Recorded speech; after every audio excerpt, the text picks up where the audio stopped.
Olá, bem-vindo a essa sessão virtual. Estamos felizes por você poder se juntar a nós hoje. Antes de começarmos, vamos passar por alguns pontos para deixar a sua experiência ainda melhor. Primeiramente, você pode redimensionar as janelas do webinar para atender às suas preferências de exibição. Você pode maximizar, minimizar ou também arrastar as janelas ao seu tamanho de visualização preferido. Na parte de baixo da tela, bem no meio, você pode clicar nos botões para tirar o máximo proveito desta experiência virtual. Além disso, os especialistas da Microsoft estão a postos para responder as suas perguntas em tempo real. Fique à vontade em fazê-las usando a janela de perguntas e resposta, e responderemos todas assim que pudermos. E, finalmente, fornecemos também alguns recursos adicionais para complementar seu aprendizado. Vocês podem acessá-los clicando nos links desta sessão. E agora, eu passo a palavra aos nossos palestrantes. Olá, bem-vindo à segunda sessão sobre o treinamento de fundamentos do Azure. Hoje teremos dois outros módulos. No módulo 3 falaremos sobre segurança, privacidade e conformidade em nuvem. E por fim, no módulo 4 discutiremos opções de suporte para os serviços do Azure, assim como precificação, como precificar os nossos projetos na plataforma. Bom, pessoal, vamos começar então o nosso módulo 3. A gente fala nesse módulo 3 sobre segurança, privacidade, compliance e trust, e verdade, né?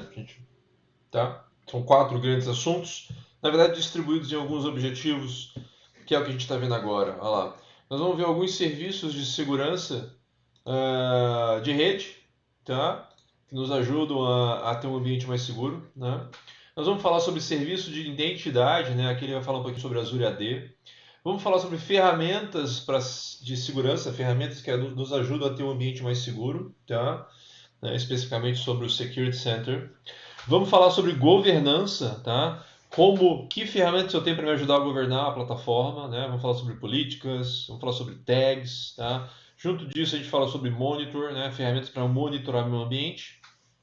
E por fim, alguns portais que a gente tem acesso, tá? Para olhar, entender questões sobre privacidade, como a Microsoft trata a privacidade, compliance, com os padrões, as normas, né? Os standards que a gente tem, né? Proteção de dados. Tá? A gente vai ver tudo isso aí ao longo do módulo 3. Bom, a primeira lição fala sobre segurança, né? Sobre a conectividade em rede, segurança nesse contexto, tá? Né? Na verdade, assim, segurança é uma questão, envolve vários níveis, né? A gente pode ter desde a segurança do dado, né? Aqui embaixo, lá, conseguir chegar no dado, né? Mas começa lá na segurança do próprio prédio, né? A segurança física. Quem é que pode entrar no meu data center? Né? Não pode ser qualquer um, né? Não pode ser qualquer um que entre lá para tentar plugar e conseguir algum tipo de informação, né? Imagina. Tá? E entre esses dois extremos, eu tenho diversos outros layers, outros níveis de proteção, né? Que eu posso aplicar ou não, tá? Ao meu ambiente, né? O nosso foco aqui vai ser em alguns deles, né? Mas é claro que a gente pode ter todos esses níveis. Né? Quanto mais níveis, em tese, mais proteção eu tenho sobre o meu ponto final lá, que é o quê? Que é o meu dado. Né? Eu não quero que ninguém tenha acesso, no final das contas, à minha informação. Tá? Né? Então a ideia é ter essas camadas todas aqui, de certa maneira, isoladas e com isso agregar mais segurança ao meu ambiente como um todo. Tá? Bom, um outro ponto interessante, segurança é sempre uma questão que é compartilhada entre quem? Entre vocês, clientes, e entre nós, provedores de tecnologia, nós, provedores de nuvem aqui no caso. Tá? Né? Repara aqui que a primeira coluna fala em on-premise. Né? On-premise é 100% vocês, né? Então não tem discussão, é 100% cliente. Vocês são donos do ambiente, vocês operam, vocês também operam a segurança sob qualquer aspecto. Já em IaaS, PaaS ou SaaS, que são aqueles tipos de serviço de nuvem, né, a responsabilidade da segurança vai ser sempre dividida. Olha lá, entre nós, Microsoft e vocês. É claro que quanto mais vocês avançam para usar serviços de mais valor agregado, vamos colocar assim, né, que seria PaaS e SaaS, mais eu tomo conta do ambiente, né, porque eu que sustento um SQL, eu que sustento o Power BI de pé, toda a plataforma, todo o programa, a aplicação Power BI, então eu tenho mais responsabilidade sobre a segurança. Né? Eu tenho mais fases sobre as quais eu devo ter gestão. Né? Isso tira a segurança, a responsabilidade de vocês em relação à segurança por completo? Não. Até porque mesmo no SaaS, repara, Office 365, Power BI, vocês têm segurança, vocês têm gestão sobre a segurança. Né? Quem define, quem acessa lá, por exemplo, as pastas, né? A gente chama de áreas de trabalho, os workspaces do Power BI são vocês, né? Não, é o admin do Power BI do lado de vocês, clientes, né? Então, sempre vai ter, e aqui eu não estou nem discutindo importância, né? Até porque qualquer situação de segurança, qualquer tópico, qualquer contexto, qualquer camada de segurança é importante, né? Quanto mais a gente conseguir proteger, melhor, né? Tá? Então, não entrando no mérito do que é mais importante ou não, até porque para mim não tem, né? Eu diria que todas são importantes. Aqui a gente está só mostrando que, a depender do tipo de serviço que vocês usam, vocês vão ter mais ou menos esforço do lado de segurança. Tá? Bom, vamos olhar aqui alguns serviços que a gente tem, que a gente pode provisionar no Azure para nos ajudar quanto à segurança. Primeiro deles, Azure Firewall, Firewall do Azure. Isso aqui é um Firewall as a Service, é um serviço de firewall que vocês podem pagar pelo uso. Né? É uma opção para vocês fazerem deploy desse firewall lá nas redes virtuais, nas VNets, né? Para proteger as VNets. E vai trabalhar como o firewall tradicional trabalha, criação de regras, né? Permitindo ou negando que aquele tráfego passe a depender de onde está vindo, do IP de origem, né? Enfim, com a intenção de proteger a sua rede contra eventual tipo de tráfego que você não quer que chegue, que não quer que passe, né? Você vai poder criar suas regras de entrada, as regras de saída, que são os outbounds, tá? O interessante desse firewall como serviço, já tem alta disponibilidade embutida, você não se preocupa com isso, tá? E já tem também escalabilidade restrita, independente do fluxo de tráfego que chegar na sua rede, o Azure Firewall vai tratar e vai processar essa informação, né? Tá? Eu digo que é uma opção porque vocês podem preferir, absolutamente também razoável, quererem usar um appliance de firewall virtual, a gente chama de NVA, né? Network Virtual Appliance, que tenha do mesmo fornecedor do firewall que vocês usam no ambiente on-premise. Né? É só ver se está disponível lá no Azure como serviço e usar. Também pode ser possível. Tá? Então, por isso que eu digo que isso aqui é opcional. Agora, é claro, não deveria ser opcional o uso de firewall na VNet. Né? Você tem que usar de alguma maneira, proteger a sua rede, tá? Ou as suas redes virtuais lá no Azure, assim como você protege on-premise. Né? Tá? O Azure Application Gateway, lembra dele? Que é aquele load balancer da camada 7, camada de aplicação. Ele também tem um firewall dele, que a gente chama de WAF, Web Application Firewall. Tá? Proteção para suas aplicações web direto. Assim como tem outros tipos de firewall que a gente não está falando aqui. Né? Seria um pouco mais de detalhe, por exemplo, na conta de storage, um pouco mais de detalhe nos bancos de dados. Todos esses serviços, esses repositórios têm firewalls que a gente chama de firewall de IP, né, ou de rede. Você consegue, no próprio serviço, limitar quem é que vai acessar aquele serviço, aquele banco de dados SQL, ou Cosmos, ou aquela conta de storage. Você pode, por exemplo, setar, só quero que quem venha, o request que venha através desse IP vai conseguir acessar e você exclui todo o resto. Tá? Dá para fazer esse tipo de coisa também. Bom, o segundo serviço que a gente vai ver é o DDoS Protection, né? Proteção contra ataque de negação de serviço, né? A gente chama de DDoS. Tá? Ataques que tentam derrubar o seu site, né? O seu recurso, né? Ataque massivo, né? Acho que todos já devem ter ouvido falar desse tipo de coisa. Isso já saiu até na mídia, né? Sobre um ataque que derrubou aquele site, enfim, aquela empresa, o site ficou fora do ar um tempão, né? Por conta desse tipo de ataque. Na verdade, já existe proteção contra DDoS nas VNets aplicado, tá? Nas VNets que você cria por definição, tá? Né? A gente chama isso de proteção básica, tá? Mas existe uma proteção mais avançada, que aí naturalmente tem um custo associado, em que ela faz uso de algumas coisas e o que eu chamaria atenção faz uso de inteligência artificial. Para quê? A partir do momento que ela monitora o seu tráfego e aprende sobre aquele tráfego que comumente chega na sua rede, a partir daí ela passa a, quem sabe, barrar, né, a proteger você, a sua rede ou as suas redes contra tráfegos que são completamente anômalos, né, diferentes daquilo que você estava habituado. Tá? Essa é a ideia do proteção contra ataque de negação de serviço ou DDoS Protection. Tá? Também a gente aplica isso direto na VNet. Né? Do ponto de vista de Azure, é lá na VNet, tem uma opçãozinha DDoS Plan de plano, a gente cria o plano e associa a VNet. Tá? Bom, e o terceiro aqui, NSG, Grupo de Segurança de Rede. Tá? Isso aqui um conjunto de regras, tanto de entrada quanto de saída, que eu posso criar, habilitando ou não a comunicação entre os meus componentes do Azure. Né? A depender do endereço de origem, da onde está vindo, para onde vai, a porta de origem, a porta de destino, o protocolo que está se falando. Tá? Eu crio essas regrinhas. Daqui a pouco eu vou abrir o do portal para mostrar essas regras já que foram criadas automaticamente e como a gente criaria novas, tá bom? E por último aqui desses serviços de segurança, o Application Security Group, ou ASG, né? É quando a gente agrupa os nossos servidores que tenham, por exemplo, requerimentos de filtros comuns, né? Ou portas comuns. Eu quero agrupar em servidores para aplicar as minhas regras, as minhas políticas de segurança de maneira comum, né? De maneira mais agrupada, tá? É como eu faria, para não ter que fazer isso servidor a servidor, eu posso agrupá-los nos que a gente chama de ASGs. Tá? Bom, vimos 4 serviços. Né? Na verdade, assim, vocês podem reparar que esses 4 serviços eles se aplicam em uma daquelas camadas de segurança que a gente está vendo, naquele approach por camada. Tá? E claro, eu posso combinar tudo isso junto. Tá? Eu posso combinar NSG, posso combinar isso com firewall, eu posso combinar com proteção de DDoS. Tá? Repara, na camada de perímetro, né, a gente protege as fronteiras da nossa rede. O que eu aplicaria na camada de perímetro? Proteção de DDoS e Azure Firewall. Então a gente estava vendo esses dois aqui.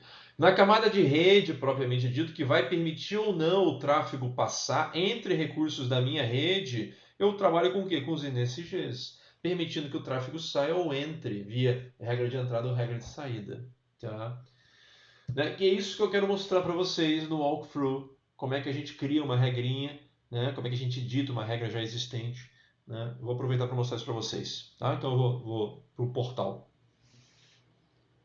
Então, pessoal, de volta ao nosso portal, né, eu quero mostrar para vocês aquelas regrinhas, as NSGs que eu falei. Né? Eu devo ter um NSG aqui criado. Ó, vamos olhar aqui, ó, eu estou no meu AZ900, que é o meu Resource Group. Vamos dar uma olhada aqui ó, nos meus componentes. Olha lá, eu tenho 24 recursos. Tá? Né? Quero ver até se eu tenho algum escondido aqui. Olha lá, tenho 4 escondidos, mas enfim, não preciso mostrar os escondidos. Vamos procurar o NSG aqui, ó, Network Security Group. Está aqui, VM3, e deve ter do VM2, deve ter do VM4. Né? Vamos clicar no VM3 e NSG, tanto faz, tá? Se é NSG do 3, do 4. Quando eu criei aquela VM, ele criou para mim o NSG e associou o NSG à placa de rede. Né? Olha aqui, ó, esse é o NSG. Olha as regras aqui, ó. Tá? Aqui, vamos clicar aqui em Inbound Security Rules para ficar mais só para a gente ver só as regras, para não ficar tão poluída a tela. Olha lá, aqui estão as regras de entrada. Tenho regras default, são essas 3 de baixo, ó, eu posso escondê-las. Ao mesmo tempo, não posso apagá-las, né? Esconder só para tirar, porque é default, a gente sabe que já tem, tá? Estão por último, né? Olha lá, execução por último, né? As primeiras estão aqui. Tá? Essas são as 4, ele criou para mim automático, né? Eu poderia ter criado na mão se eu quisesse. Quando que ele criou? Quando eu pedi para ele deixar essas portas abertas. Que portas? 80, 443, 22, 3389, que são dessas. Se eu quero acessar a máquina via RDP, a porta 3389 tem que estar aberta. Se eu quero acessar via HTTP, a porta 80 tem que estar aberta. Né? Então, repara, eu poderia deletar essas daqui, tá? Olha lá, delete. Né? Ou posso criar novas aqui. Ó. Vamos clicar em Add só para a gente ver. Olha lá. O que ele criou para mim foi adicionar qualquer fonte, qualquer porta, para qualquer destino. Que porta? Aí foi na 3389, foi na 80. Qual é o protocolo? Né? Se eu permito ou nego. Né? E qual é a prioridade? Né? Quanto menor a prioridade, ele entra antes aqui. Né? Tá? Aqui tem o nome e a descrição, só isso. Tá? Aí aqui eu posso escolher algumas coisas, né? Algum IP, eu quero cravar algum IP específico. Tá? Né, setar algum IP específico, ou ainda usar o Application Security Group, né, que é aquele grupo de servidores. Tá? Joia? Então isso aqui seria, olha lá, a criação de regra de entrada, vou cancelar aqui, é a mesma coisa para a regra de saída, olha lá, outbound, a mesma coisa. Tá? A diferença é que outbound eu não tenho nenhuma regra criada, né? Aquelas regras que eu criei e que o sistema criou para mim quando eu criei a VM são regras para entrar, né? Não para sair. Tá? Olha aqui, interface de rede. Esse NSG está linkado à interface de rede. Quer ver? Olha lá. Aqui interface de rede 3473, que está onde? Nessa VM3. Poderia estar associado à subnet também, mas não está, quer ver? Não vai ter nada aqui, ó. Olha lá. Poderia estar associado. Poderia associar os dois, né? Geralmente a gente não recomenda associar os dois, porque pode gerar conflito, né? Porque se eu associo a subnet, a interface de rede, eu posso ter algum tipo de conflito, né? Se eu nego na subnet, mas autorizo na interface de rede, né? Eu posso me perder nesse tipo de coisa. O ideal é que eu associe somente a um, tá? Joia, isso são os NSGs, ou Network Security Groups. Então, eu posso ter vários associados às subnets ou às NICs, que é a placa de rede, a interface de rede. Joia? Vamos voltar então para o conteúdo, para a gente dar andamento lá no módulo 3. Bom, pessoal, continuando então o módulo 3, vamos para a próxima lição que fala sobre serviços de identidade. Tá? Então a gente vai falar aqui um pouquinho sobre Azure AD, né? O que o Azure AD traz para a gente. Tá? Antes de entrar, de mostrar efetivamente o Azure AD, eu queria discutir com vocês dois conceitos que são importantes para esse entendimento. Tá? Conceito de autenticação e autorização, né? Que é para que tem uma diferença. Tá? A autenticação é a ação de identificar uma pessoa ou mesmo um serviço, né? Podemos só trabalhar com pessoa, tá? Mas é a ação de identificar essa pessoa que está buscando acessar alguma coisa. Ou seja, quando eu tentei entrar no meu portal do Azure, que é uma aplicação da Microsoft, eu consigo entrar? Se eu tenho as credenciais, consigo entrar, né? Tá? Então eu consigo me autenticar no ambiente. Isso significa que eu estou autorizado a fazer alguma coisa? Não necessariamente. Então, a autenticação é uma coisa e a autorização é outra, né? Que vem depois. O que ela faz, a autorização? Determina se eu, que já fui autenticado, se eu tenho algum tipo de nível de acesso, por exemplo, para criar uma máquina virtual, criar um banco de dados, ou o que quer que seja. Né? A autorização é isso, eu estou autorizado a fazer alguma coisa. Né? Diferente de eu ter já me autenticado. Para me autenticar, basta em tese a credencial. Né? Tá joia? As duas coisas têm relacionamento direto com o Azure, com o AD, né? Com o Active Directory. Tá? E a gente tem um serviço do Active Directory que é PaaS, que é gerenciado. Qual é o nome desse serviço? Azure AD. Né? Serviço que? De gestão de acesso, gestão de identidade. Que é responsável por fazer várias coisas. Aqui está só um subset, tá bom? Né? O que o Azure AD é responsável? Pela autenticação. Olha lá.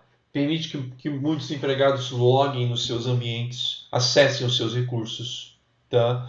Também conseguimos configurar single sign-on, eu posso escolher, eu posso habilitar single sign-on para determinado tipo de plataforma. Tudo isso via Azure AD. Eu posso fazer gestão de aplicativo, a gestão de device, né? Habilitar, controlar devices que meus usuários, que meus funcionários estão usando, né? Controlar inclusive o estado deles, tá?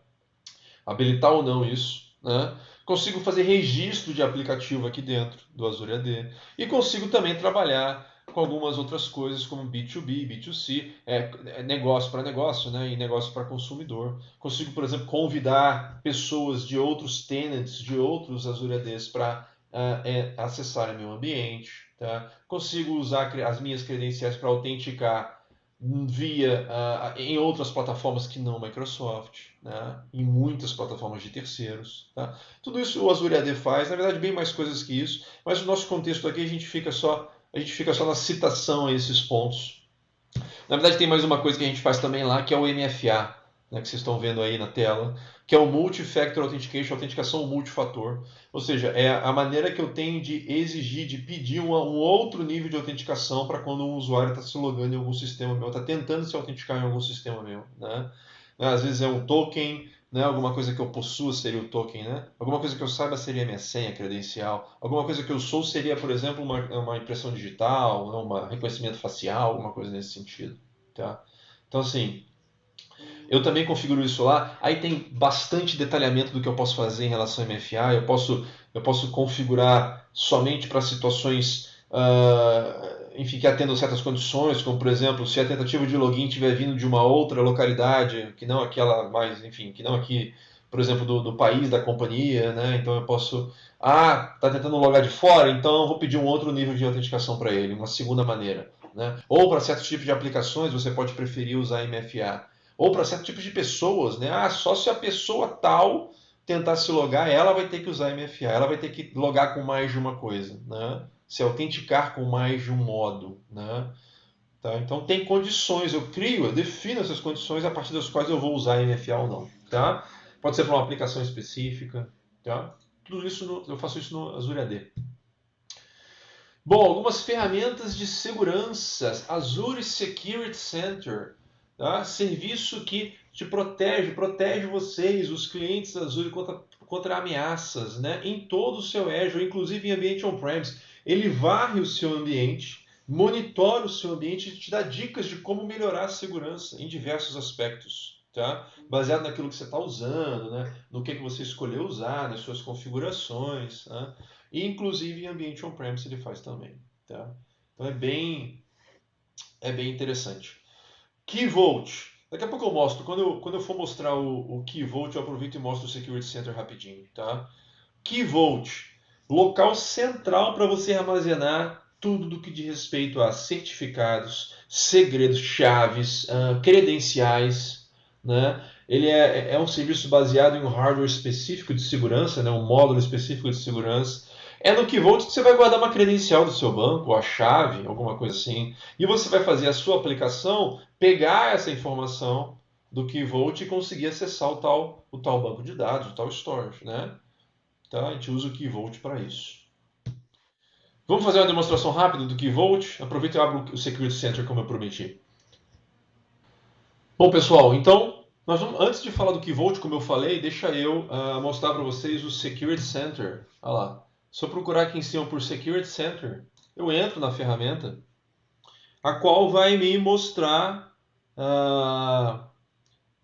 tudo sobre segurança que eu tenho no meu Azure. Tá? Mostra lá um score, né, que eu posso aumentar, tá? Né, que eu posso trabalhar na pontuação, para quê? Para ter uma garantia de maior segurança.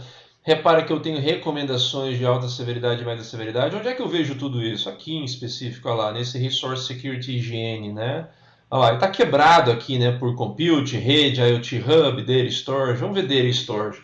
Vai me dar dicas, vai me falar sobre várias coisas de segurança aqui em SQL, em conta de storage, tá?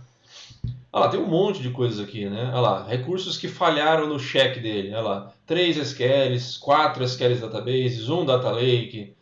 Aqui, esse aqui passou tudo, ó. Né? Ó, essa aqui tem uma conta de storage, olha lá, deveria estar com firewall configurado. Tem um monte de coisa aqui. Eu posso, se quiser, clicar em Quick Fix e já ir para consertar esse possível, vamos dizer assim, vamos chamar de gap de segurança. Tá? Aqui em cima está quebrado só, né? Quebrado pelos tipos de recursos que ele varre. Aí, olha lá, se eu for em IoT Hub, será que eu tenho alguma coisa? Só se estiver no IoT Hub que eu subi, né? Tem alguma coisa lá. Log diagnóstico deveria estar habilitado. Não está, no IoT Hub que eu subi hoje com vocês. Tá? Olha lá, em network, em rede vai ter bastante coisa também. Né? Olha lá. Tá? Então tem N coisas aqui. Isso é o Security Center. Tá? Né? E naturalmente, olha lá, se eu clicar em recomendações,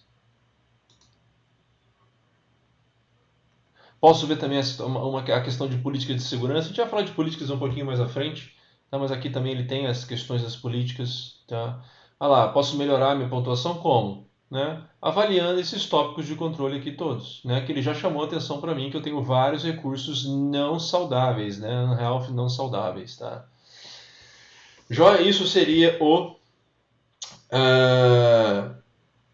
isso seria o Security Center. Bom, eu falei que a gente ia criar o Key Vault, né? Então vamos criar o Key Vault. Olha lá, Key Vaults, eu vou procurar. Eu não sei se eu tenho algum, eu creio que não tenho nenhum, então vamos criar um Key Vault. Olha lá, vou adicionar um novo. Para adicionar um novo, olha lá, ele tá carregando a telinha. Vamos botar no resource group que a gente está usando, né? Olha lá, deixa ele carregar. É o AZ900. Tá? Qual o nome do Key Vault? Vamos chamar de Key... AZ900, né? Eu estou chamando tudo de AZ900. Então vamos chamar de AZ900. Não posso. Já foi. Tá vendo? Está sendo usado. Ou ainda está reservado e está em momento de... Está em situação de soft delete, né? Que é um tipo... Vamos ver aqui. Training. Olha lá, passou. Então beleza. East to S2, como sempre. vou deixar tudo padrão aqui, é o soft delete, né? Alguém está usando as 900 e pode ter deletado, mas ainda está em período de soft delete, né? Nos tais tantos dias que ele deixou. Vamos clicar em Create, né? Eu vou passar a deixar todo o default mesmo e vou clicar em Revisar e Criar. Ele valida. Criar, vamos lá. Bom, pessoal, o deploy está completo. A gente pode olhar por aqui, ó. Vamos olhar lá no nosso aviso lá, ver se realmente a mensagem aparece ali. Eu clico aqui em Go to Resource. Vamos ver se ele me leva para lá. Vamos dar uma olhadinha no nosso Key Vault, tá? Olha lá, eu tenho um DNS para ele, tá? Eu tenho o nome do Vault, né? Cadê o nome do Vault? AZ900 Training. Esse é o DNS, deixa eu copiar. Tá? Aqui embaixo, olha aqui, as chaves, segredos, certificados, né? Tá tudo aqui o que eu posso criar, o que eu posso fazer uso, né? E vamos adicionar um segredo aí, né? Vamos clicar aqui em Secrets, por exemplo. Tá? Só para simular, né, como a gente criaria alguma coisa aqui para alguma aplicação usar, né? Ah lá, vou clicar em gerar e importar, né? Posso gerar, eu posso importar um novo segredo. Vamos colocar qualquer coisa na mão, tá, gente? Né? Olha lá, manual, tá? Qual vai ser o nome? Example. Tá? Exemplo de senha, tá? Qual é o segredo? Vamos copiar, vamos aproveitar para copiar qualquer coisa aqui, ó. Isso aqui, por exemplo, ó. Tá? Isso aqui eu não preciso, não vou botar não vou marcar nada disso de ativar data para ativar ou para expirar. Eu vou clicar em Create.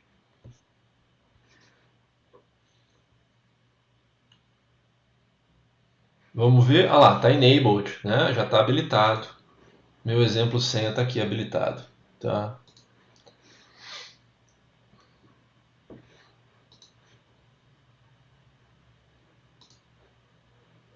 Então quando eu clico nele, olha lá, repara que eu tenho o identificador do meu segredo, ó.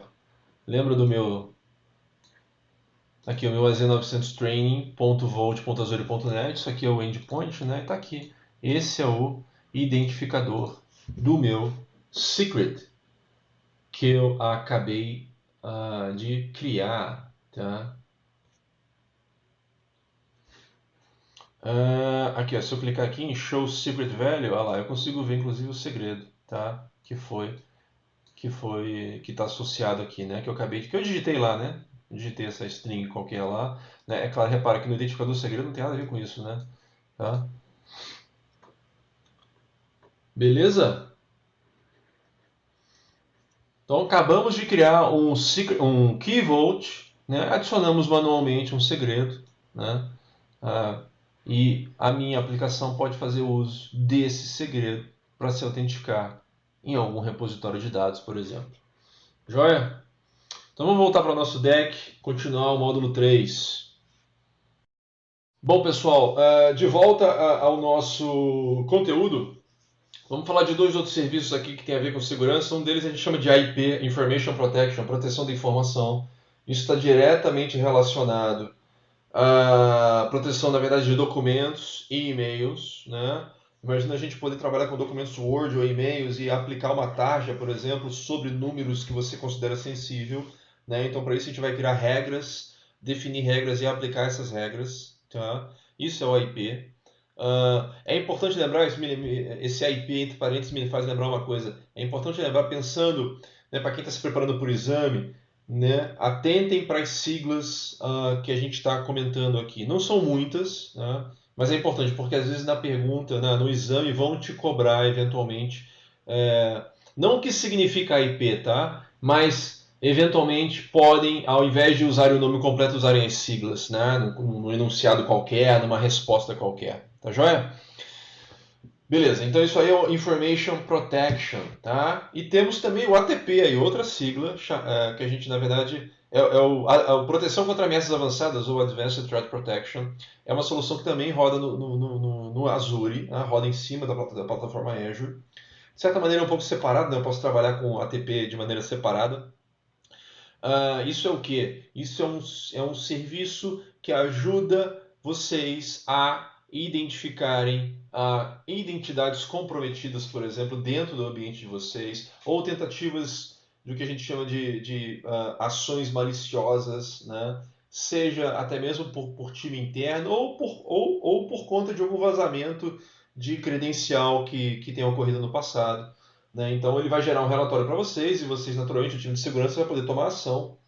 Né? Ele vai, por exemplo, monitorar o seu ambiente contra tentativas de login que a gente chama de estranhos, né? Um login de um local que nunca foi feito, né? Através, né? Vindo de uma localidade que nunca foi feito. Um login, por exemplo, o Fred acabou de logar agora no ambiente Azure, ele logou do Brasil e de repente em 2 horas ele está logando de Portugal, tá? Faz muito sentido? Não, né? Eu não pode estar vindo uma tentativa de login de Portugal com uma distância tão grande em 1 hora ou 2 horas, né? Então eu já posso barrar o login, na verdade eu posso inclusive bloquear esse usuário, né? Exigir troca de senha, troca de credencial. De alguma maneira a credencial aparentemente foi vazada, né? Tá? Então isso é o que a gente chama de identidade comprometida ou tentativa de ações maliciosas de dentro mesmo, né? Tá? Tem um portal só para o ATP, para você monitorar, para ter esse relatório. Né? Isso também faz parte de um pacote de segurança da Microsoft e naturalmente roda em cima de Azure. Tá? Tem ATP hoje em dia, inclusive, para bancos de dados, exclusivo para bancos de dados. É uma feature extra para bancos, para os nossos bancos as a service. Tá? Bom, seguindo no conteúdo, vamos entrar na próxima lição que fala sobre governança. Tá? Primeira coisa, talvez a mais interessante aqui, né, a mais extensa, né, a mais completa é a gente falar sobre políticas. Né? Existe um serviço no Azure chamado Azure Policy, que permite vocês criarem políticas que vão ajudar vocês, como administradores do Azure de vocês, a organizar a casa, né? A não permitir que todo mundo faça tudo em qualquer lugar, por exemplo. Tá? Então imagina, vocês podem criar políticas de localização, criar políticas de tamanho, criar políticas de segurança, criar políticas de documentação. Tá? Né? Então, imagina criar uma política que permita aos seus funcionários somente criar objetos, somente provisionar recursos numa certa região. Dá para fazer esse tipo de coisa. Ou somente criar recursos de um certo tamanho. Né? Todo mundo pode criar máquina virtual. Legal, pode, mas só vai poder criar máquina virtual do tipo A, B e C. Né? Ou, por exemplo, só vai poder criar o SQL se habilitar a criptografia. Tá? Ou só vai poder criar os ambientes, qualquer que sejam, se popular as tags. Tem um monte, tem mais de 440 políticas built-in, ou seja, construídas, além das que você pode eventualmente customizar. Tá?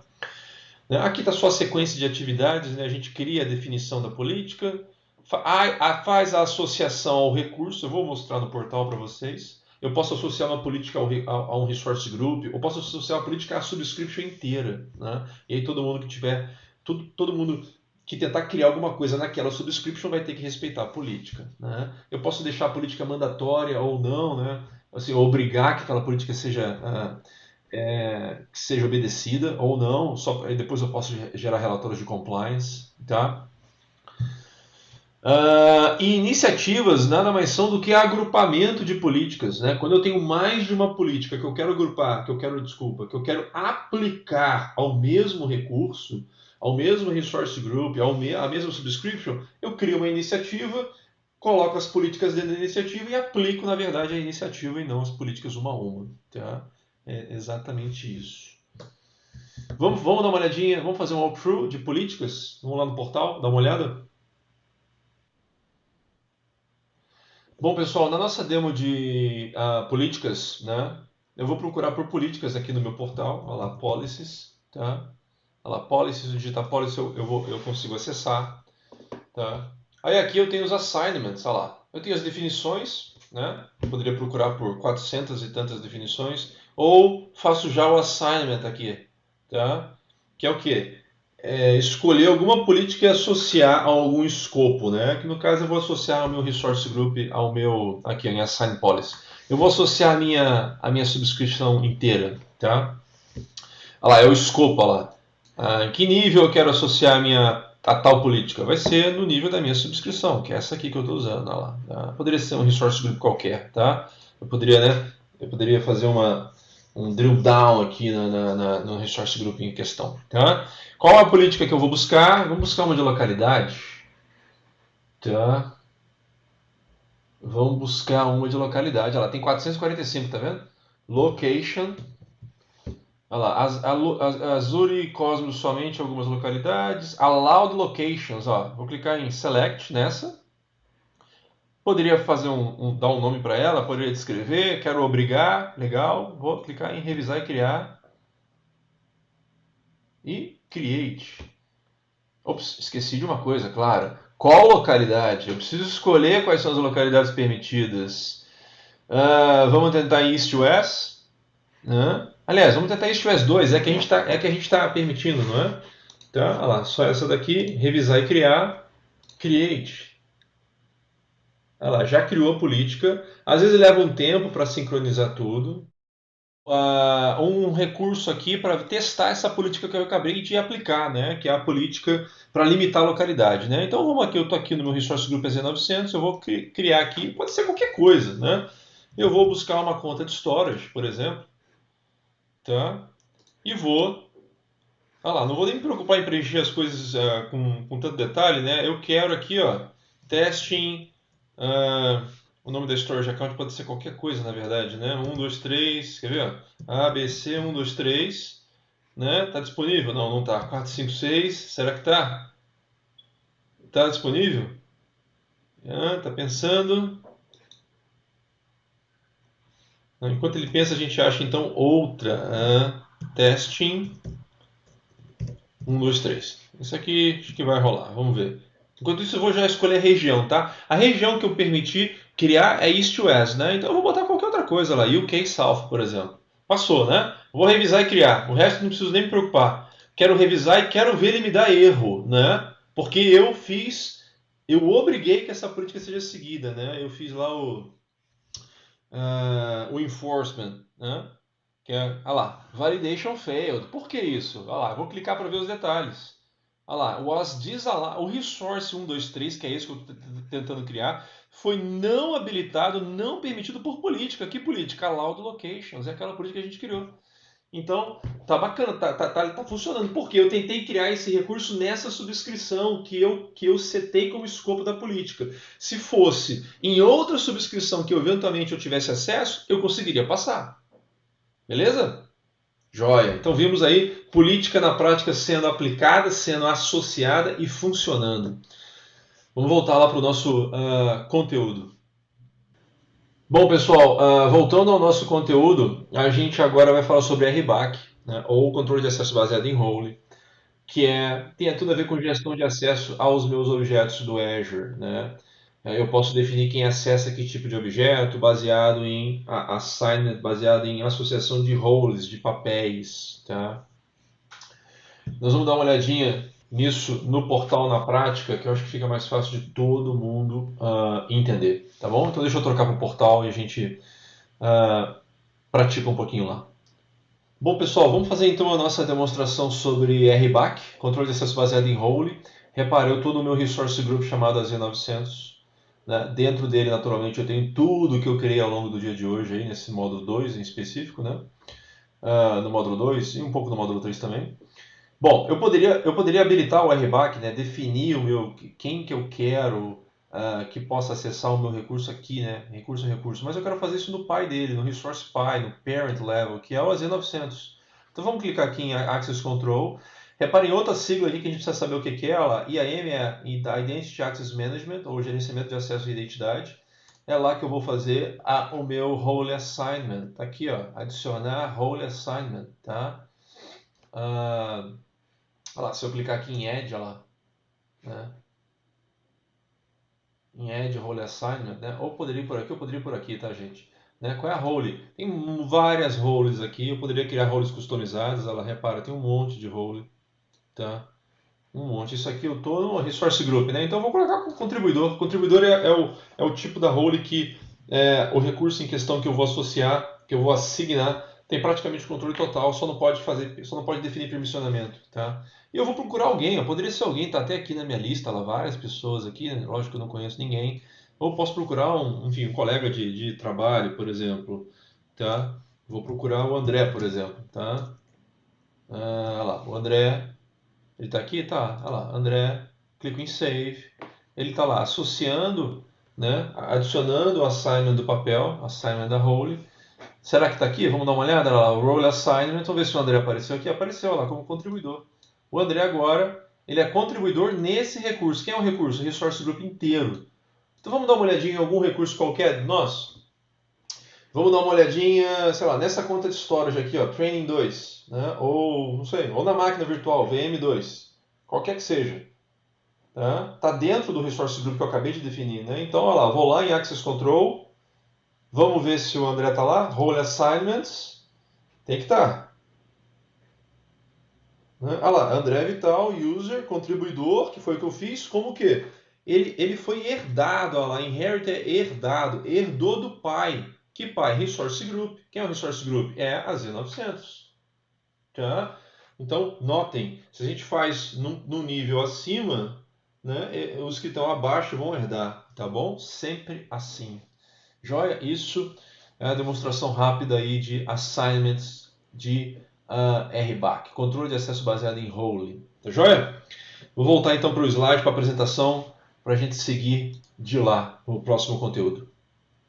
Bom, pessoal, seguindo o nosso conteúdo, a gente vai falar agora sobre Resource Locks. Esse é outro conteúdo que eu gosto de mostrar direto no portal, tá? Porque fica bem fácil de entender. Para que são os locks? Locks são cadeados, né? Como se fossem... É tradução para cadeado, né? Tem dois tipos de locks que eu posso aplicar em vários tipos. Eu posso aplicar em qualquer recurso, eu posso aplicar no Resource Group, eu posso aplicar também na subscription inteira, na assinatura inteira aqui, ó. Ou no recurso individual, ou no Resource Group, ou na subscription. Tá? Ele protege o que? Esse cadeado é para quê? Para me proteger contra deleção acidental, se eu escolher o Cannot Delete. Ou, na verdade é Delete, se eu não me engano o nome lá, a gente faz um double check. E me protege contra modificações ao read-only. Joia? Vamos dar uma olhadinha no Resource Lock? Então vamos voltar lá para o portal e a gente vai fazer a demonstração sobre Resource Lock.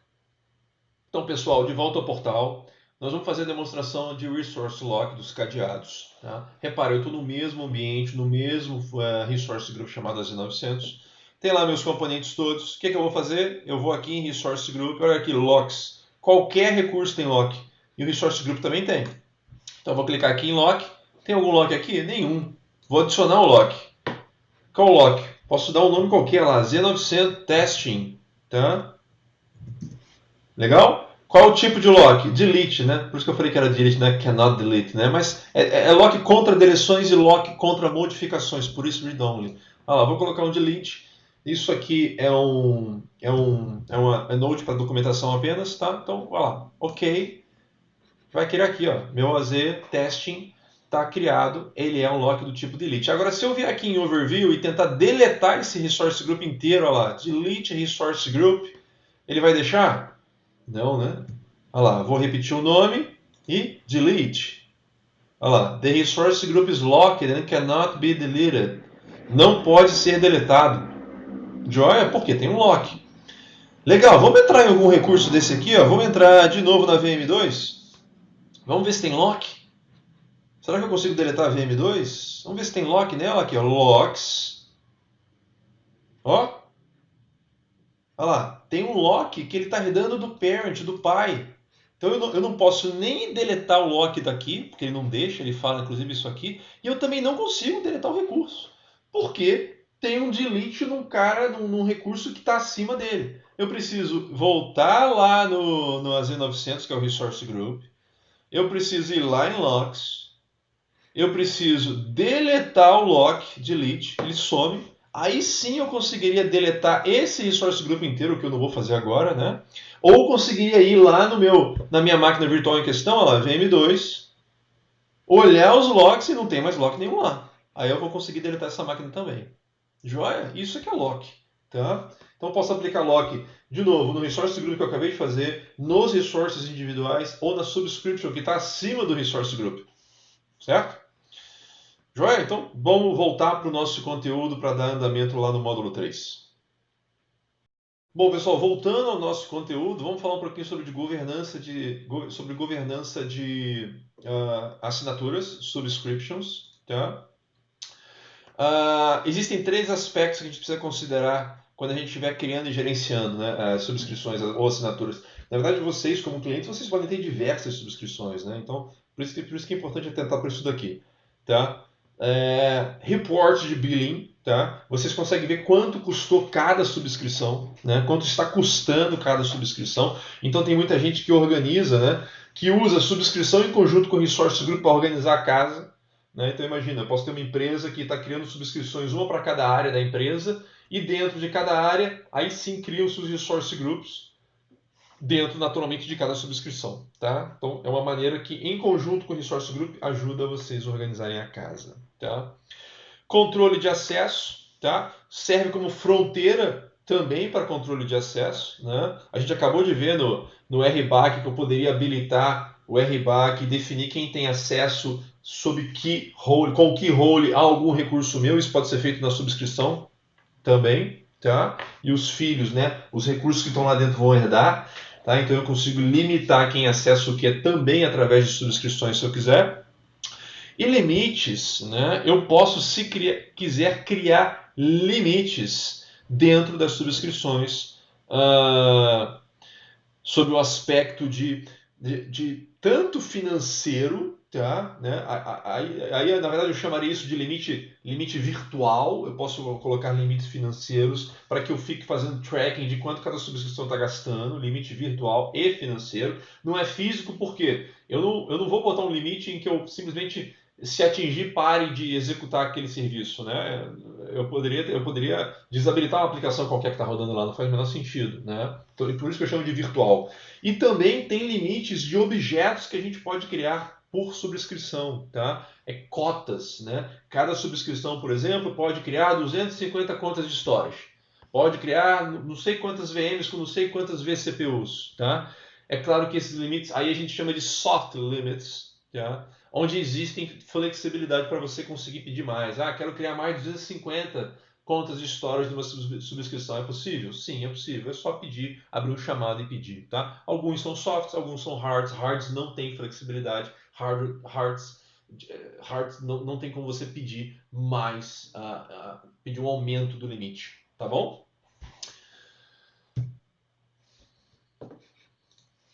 Bom, seguindo aqui, vamos para a próxima lição que a gente vai falar sobre Azure Monitor. Tá? Para monitorar, uma das coisas que a gente também olha, né, para monitorar e para reportar em cima dos recursos de Azure é o que? As tags. A gente não falou de tags até agora, mas a gente já passou por elas, mas acabou não preenchendo. Né?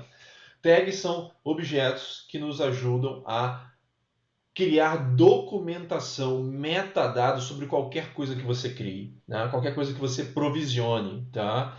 Né? É uma espécie de base de chave-valor. Você cria a chave, que é o sua tag, e popula a sua tag com o valor. Né? Como exemplo que ele está dando aqui, ó, imagina, ele criou um resource group, ele colocou uma tag. Quem é o owner? É o Joey. Quem é o departamento? É o marketing. Quem é o ambiente de produção? Poderia ser dev, por aí vai. Né? Poderia ser outra área, poderia ser outra pessoa, e poderia ser outra tag. A gente pode criar 50 tags por objeto, para cada objeto que você provisiona. Tá?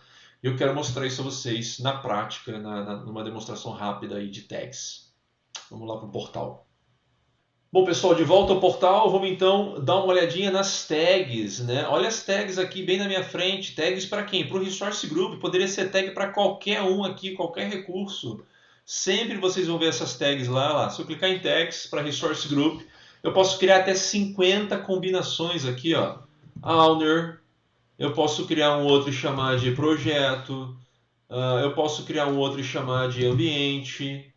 Tá? Quem é o owner? Sou eu, é o Fred. Ela já está aqui, ó, Fred. Quem é o ambiente? Dev. Quem é o projeto?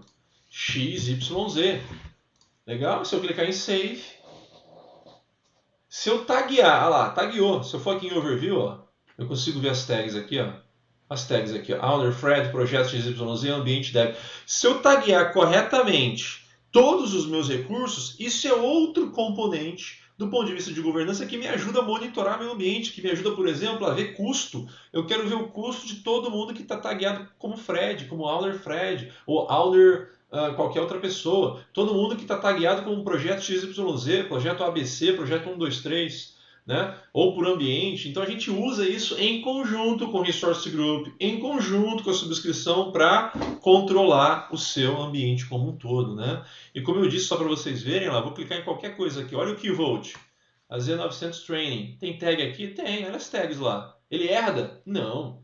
Aqui são tags específicas, né? Eu poderia botar outro projeto, outro owner, eu poderia botar outra tag. Eu não preciso respeitar as tags do objeto pai, tá? Tag é uma coisa mandatória? A priori não, mas você pode colocar tag na política, ou criar uma política que vai obrigar aquela pessoa que está provisionando o recurso a usar uma tag, a popular a tag. Legal? Tá? Então isso era o que eu queria mostrar sobre tags. Isso aqui é bem direto, né? Bem rápido. Joia? Vamos voltar para o nosso conteúdo.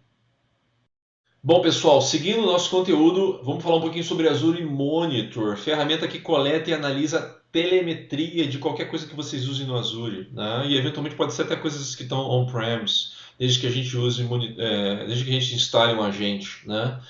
Tá? Então, eu monitoro aqui indicadores de performance de ambientes, por exemplo, máquinas virtuais, eu consigo ver um monte de indicadores de performance, como está o consumo de CPU, consumo de memória RAM, escrita em disco, leitura em disco, throughput, absolutamente tudo. Estou falando de VM, pode ser de outros serviços que você usa em Azure, SQLs, enfim, contas de storage. Tá? Isso a gente vê aqui no Metrics. Além disso, tem uma área chamada log de atividade. Qualquer tentativa de criação de qualquer coisa no Azure vai ser logada. Tanto criação quanto deleção, alteração, esses eventos são todos logados e você busca essas informações aqui no que eu chamo de log, no que a gente chama de log de atividades. Tá? Tudo isso você faz via Azure Monitor. Tá? Azure Monitor faz algumas outras coisas que daqui a pouco eu falo e comento sobre alertas. Outro ponto interessante para vocês avaliarem a saúde dos serviços de Azure que vocês estão usando. Buscar informação aqui sobre a saúde do serviço. Né? Primeiro, tem um site chamado Azure Status. É uma visão geral de como é que está o Azure. Né? Esse eu quero mostrar para vocês direto no portal.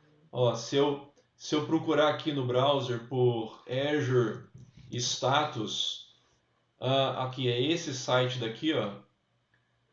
É uma visão global de como é que está o Azure, se está tudo bem, lá, verdinho, se está amarelo, se está com vermelho, que é crítico, por região. E você vê serviço a serviço. Porque imagina, você pode ter, por exemplo, um problema no App Service em uma certa região específica. Né? Tá? Então, assim, claro que tem serviços que são globais, né? Mas tem serviços que estão deployados região a região e, eventualmente, pode estar impactado somente numa região. Tá? Então, você vê isso através do Azure Status, é importante lembrar desses nomes, tá? E no slide a gente estava falando de Service Health, que a gente vê por aonde? Aqui, ó.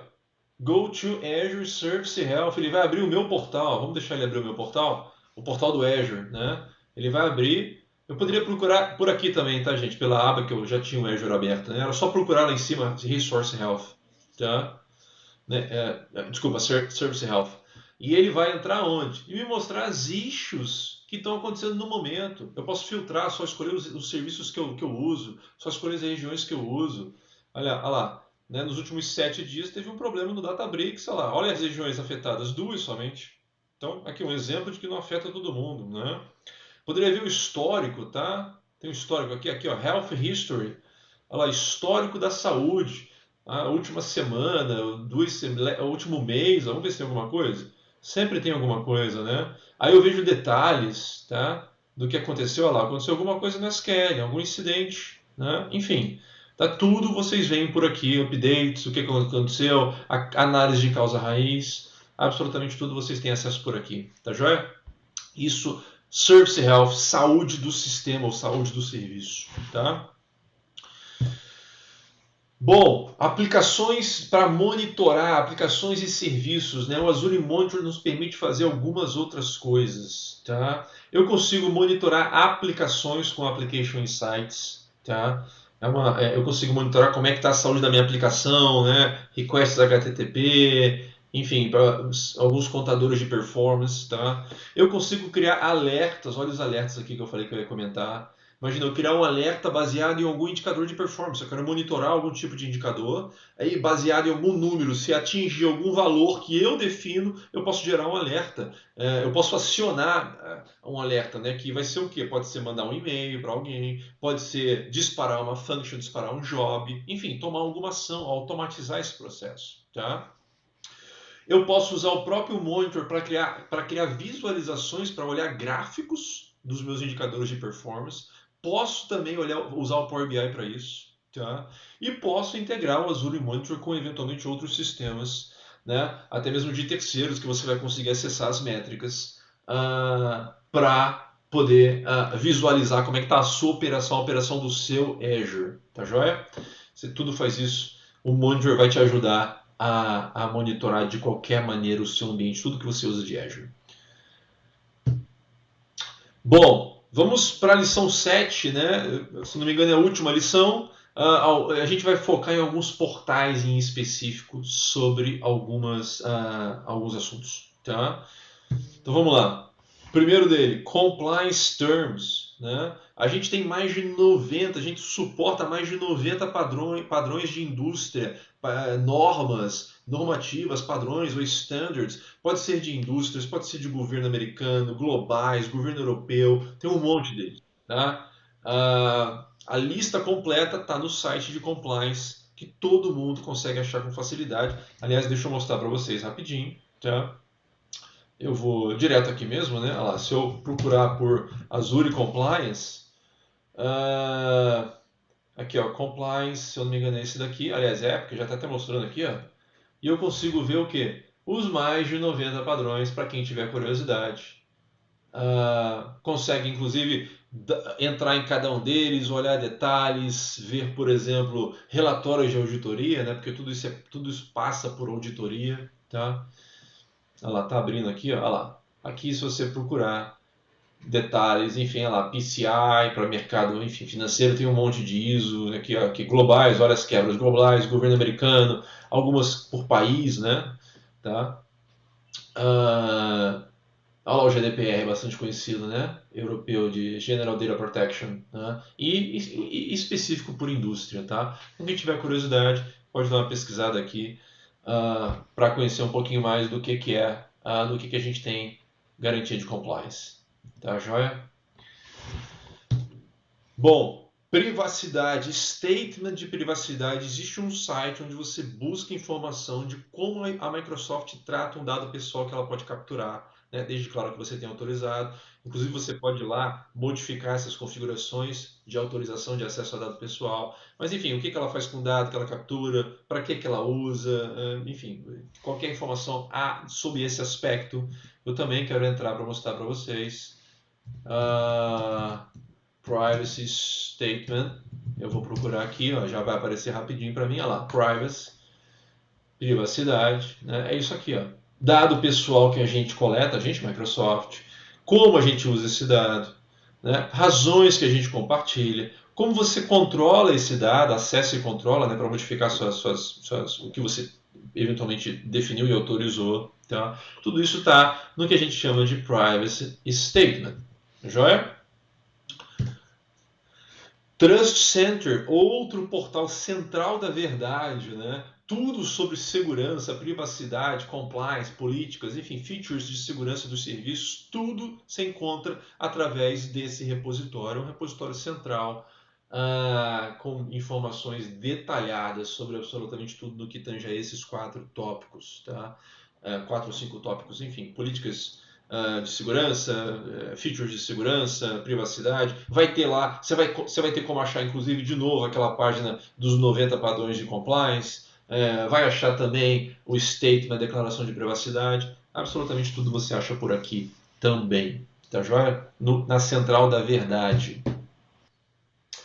E quase finalizando esse módulo 3, pessoal, vamos dar uma olhada ainda em mais alguns outros assuntos, né?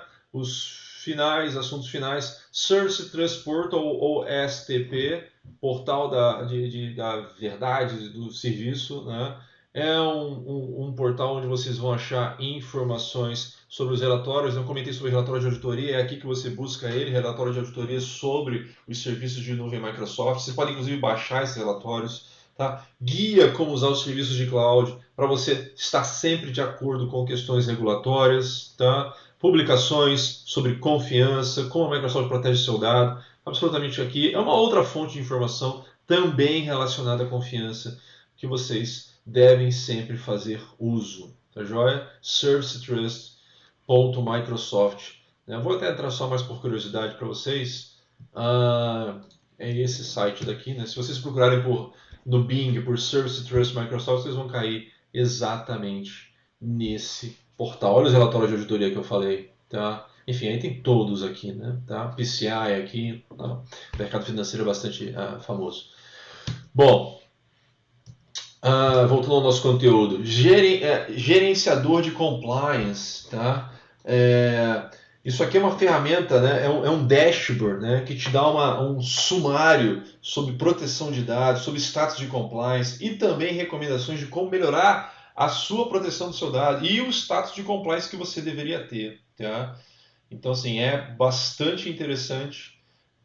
Te traz um score, né? Que baseado aí em questões de compliance que você deveria ter, vai te trazer um score e aí você pode melhorar isso ou não, a depender das ações que você toma, tá? Também tem um repositório seguro para você guardar coisas relacionadas a compliance.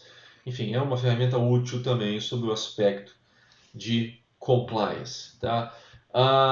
Isso aqui também está disponível via Trust Portal, tá joia? Temos que lembrar desse gerenciador de compliance. E Azure Government, serviços de governo, o que é isso? Na verdade, a gente tem, lembra daquelas 54 regiões de Azure? Algumas são específicas para o governo americano, tá? Quando a gente fala government, parece government, não é government geral, é somente governo americano, tá? Então são instâncias separadas, regiões separadas do Azure, né, lá, separadas de qualquer coisa non-US, tá? Então, assim, tem certos padrões, normas que que a gente é compliant aqui para essas regiões, específicas para o governo americano, né? É para DoD, aqui é Departamento de Defesa, aqui tem a ver com tipo o Ministério da Justiça deles, né? Tá?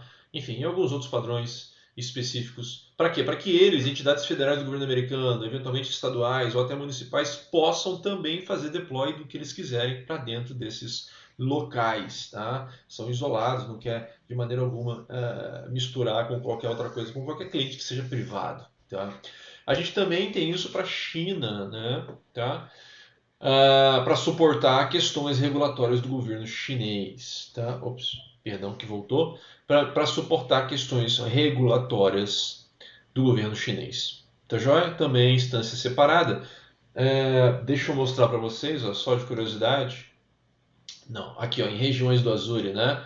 Se vocês navegarem lá no mapa mundi, vocês vão ver que tem várias, lá, governo Arizona, governo Texas, governo Virgínia, governo, o que mais? DoD, Department of Defense, o Departamento de Defesa East, Central, e ainda tem mais algumas, olha lá, 3 localizações da região do Azure governo não são divulgadas, tá? Então tem mais região aí não divulgada por questões de compliance, por questões de segurança nacional do ponto de vista do governo americano. Joia? Então, voltando aqui para o nosso slide, na verdade esse era o nosso último tópico, tá? Governo, Azure, governo, tá joia? Nós já entramos no módulo 4, que vai falar sobre precificação e que vai falar sobre suporte, opções de suporte. Bom, pessoal, vamos então ao módulo 4, o último módulo do nosso treinamento de fundamentos do Azure, onde o foco aqui é precificação e suporte, mas a gente tem algumas outras coisas nos objetivos, vamos dar uma olhada. Nós vamos falar sobre subscrições, tipos de assinaturas, grupos de gerenciamento, a gente não viu isso ainda, novidade. Vamos olhar que tipo de ferramentas temos para nos ajudar a economizar, né, a gerenciar os custos. E aí sim, vamos falar sobre suporte, opções de suporte, além de falar sobre SLA e além de finalmente falar sobre o ciclo de vida, que é o life cycle. Tá joia? Então, vamos entrar aqui no primeiro assunto, que é subscrições. Tá? Olha lá, uma subscrição ou assinatura é o que permite a gente nos autenticar e a gente ter acesso a fazer as coisas no Azure. Sem assinatura não conseguimos fazer absolutamente nada. Não consigo criar nada, tá?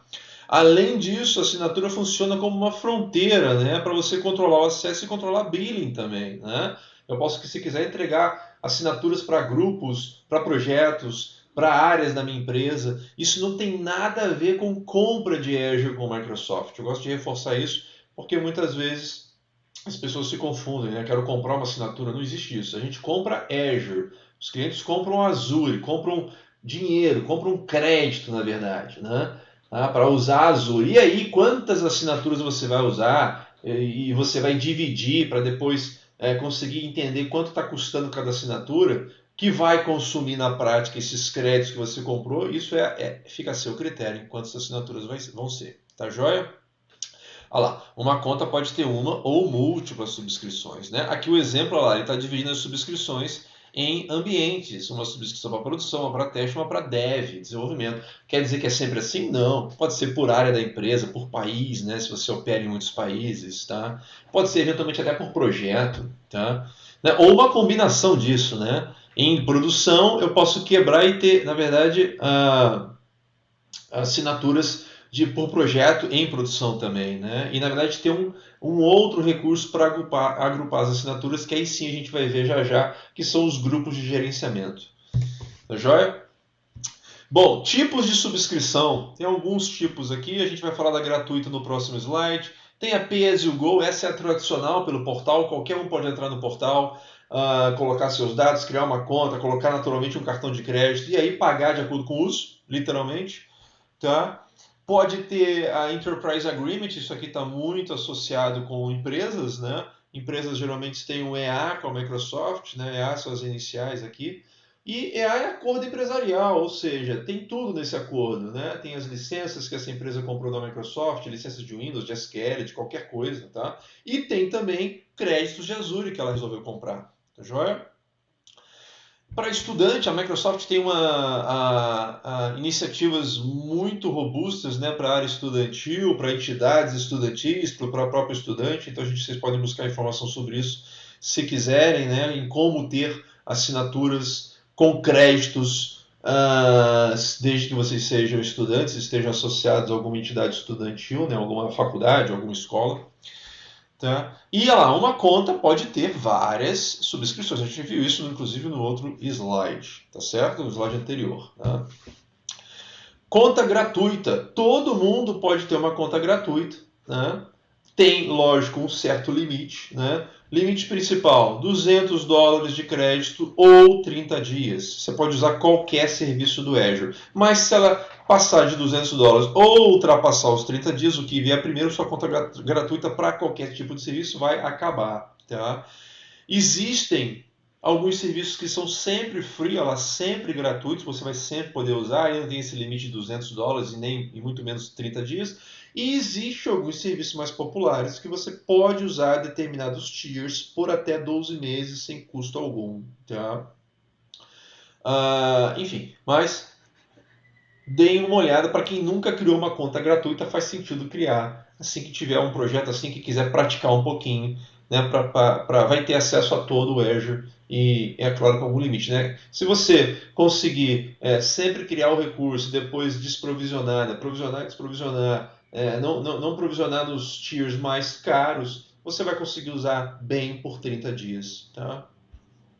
E claro, no final das contas, lá, no final do seu trial de 30 dias, você pode fazer o upgrade para um Pay As You Go, né? É só colocar o cartão de crédito e autorizar que você seja cobrado de acordo com o seu uso, tá? Olha os grupos de gerenciamento que eu falei. Esses grupos de gerenciamento, olha, eles são aqui, ó, na hierarquia de objetos, ele está acima das subscrições. Ele agrupa subscrições, tá? Então, o que quer que você aplique nesse nível, a subscrição vai herdar. Tá? Por exemplo, políticas. Lembra que a política que eu apliquei na subscrição? Eu poderia aplicar no nível acima. Faz sentido isso? Talvez faça. Para aqueles clientes que têm muitas subscrições e algumas políticas você vai aplicar de maneira igual para todas elas, né? Ou para algumas delas. Aí você agrupa isso em Management Group, em grupos de gerenciamento. Tá? E aqui eu posso ter hierarquia, tá? Eu posso ter grupos de gerenciamento dentro de outros, tá bom? Então, dessa maneira, você consegue também, em conjunto com as subscrições, em conjunto com os resource groups, organizar sua casa da melhor maneira possível, tá? Governar o seu ambiente Azure. A ideia é essa. Bom, entrando aí no principal tópico do módulo, eu diria que é sobre custo, planejamento de custo, tá?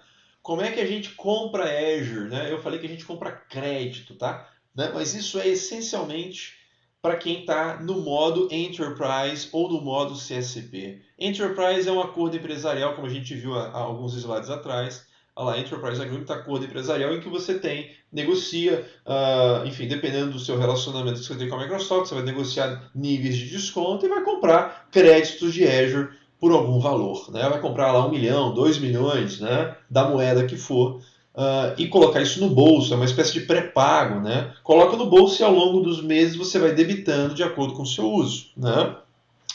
O CSP aqui embaixo, que é um parceiro, olha lá, são parceiros Microsoft, que vão ficar ali no meio de campo entre nós, Microsoft, e vocês. Né? Vocês vão pagar para o parceiro vai pagar para a gente. Também tem situações de desconto, também é uma situação bastante vista. Né?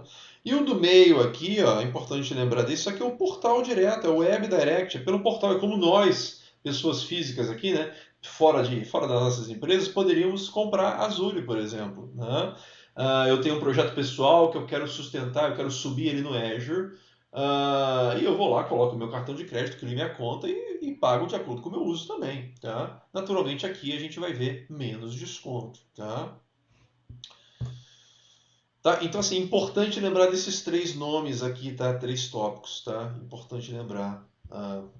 Bom, fatores que afetam o custo, são os principais fatores. Tá?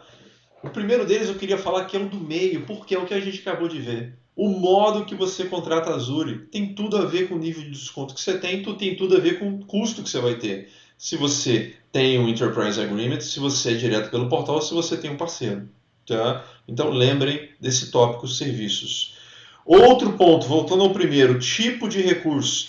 Custo, ele tem tudo a ver com o recurso que você escolheu. Né? Se você escolheu usar um SQL, é um preço. Aí tem vários tiers dentro do SQL. Se você escolheu usar um SQL em máquina virtual, é outra situação de precificação. Tá? Tem recursos que a precificação é por minuto, tem recursos que é por hora, tem recursos que eventualmente é por segundo. Tá? Depende do tier também que você escolhe. Então depende, cada recurso tem uma maneira de cobrança diferente. Né? Então o tipo de recurso que você escolhe para o seu projeto tem impacto direto no quanto você vai gastar. Né? E eu digo isso, né, porque eu sempre digo uma coisa que se você me traz um problema de negócio para eu resolver com a plataforma Azure, eu eventualmente vou te trazer 2, 3, 4 soluções diferentes, juntando as peças que eu tenho no Azure. Né? Às vezes eu digo que o Azure é uma grande caixa de ferramentas e eu junto as ferramentas, é muito modular, né? Eu vou juntando essas peças todas e monto uma arquitetura para você. E eventualmente tem mais de uma que atende o que você está pedindo. Né? Claro que aí a gente tem que entender as nuances, quais são as diferenças. Né? Se tem mais de uma, tem diferença. Né? Se todas atendem, vamos ver qual que é melhor atende, qual tem mais disponibilidade, né? Qual que eventualmente usa um tipo de plataforma que você prefere. Né? E naturalmente os preços são diferentes, porque se eu estou usando módulos e serviços diferentes, os preços são diferentes. Joia? E por último, aqui embaixo, a localidade. Né? Olha lá, a infraestrutura, apesar de ser globalmente distribuída e eu ter, por exemplo, o mesmo tipo de SQL nos Estados Unidos e no Brasil, por exemplo, nas N regiões dos Estados Unidos, na região do Brasil, nas regiões da Europa, o preço pode ser diferente, e geralmente é, mesmo dentro do mesmo país. Então, os Estados Unidos, que tem várias regiões, pode ter diferença de preço se você faz o deploy em East US e se você faz o deploy em West US. Pode ter diferença, tá? Especificamente para o Brasil, por exemplo, quando a gente compara com os Estados Unidos, tem bastante diferença. Né? Aí por N razões, acho que não cabe aqui a gente discutir, mas por N razões, precificação dos serviços de nuvem aqui é mais cara, e eu diria que isso não se aplica somente a gente, a qualquer provedor de nuvem. Tá? Então a minha sugestão é, usem sempre no local mais barato, mas nem sempre isso é possível. Por N razões também. Primeiro, às vezes aqui Às vezes no local mais barato não tem o serviço que você está buscando. Às vezes no local mais barato é longe e vai te gerar mais latência. O seu projeto demanda uma latência muito baixa. Então tem que colocar tudo isso na balança e discutir com o time de arquitetura para ver qual é a melhor opção. Tá joia?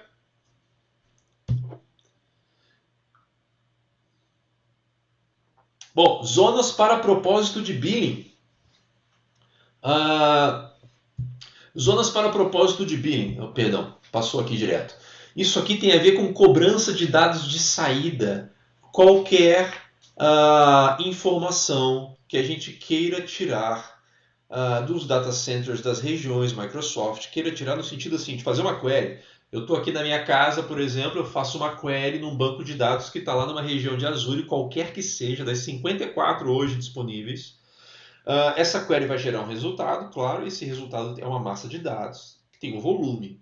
Esse volume vai voltar para a minha casa, vai trafegar pela rede, vai voltar para a minha casa, para o meu computador. Né? Eu estou usando uma ferramenta, estou usando o Power BI Desktop que está na minha máquina. Esse volume que saiu lá daquela região onde estava o banco de dados vai ser cobrado. Tá? É o que a gente chama de outbound traffic, tráfego de saída, tá? Ou download, né? Se a gente fosse falar de um termo talvez mais simples aqui, tá? E aí eu tenho preços diferentes para se eu faço download da zona 1, download da zona 2, download da zona 3 ou download de uma zona lá que envolve duas regiões da Alemanha, tá?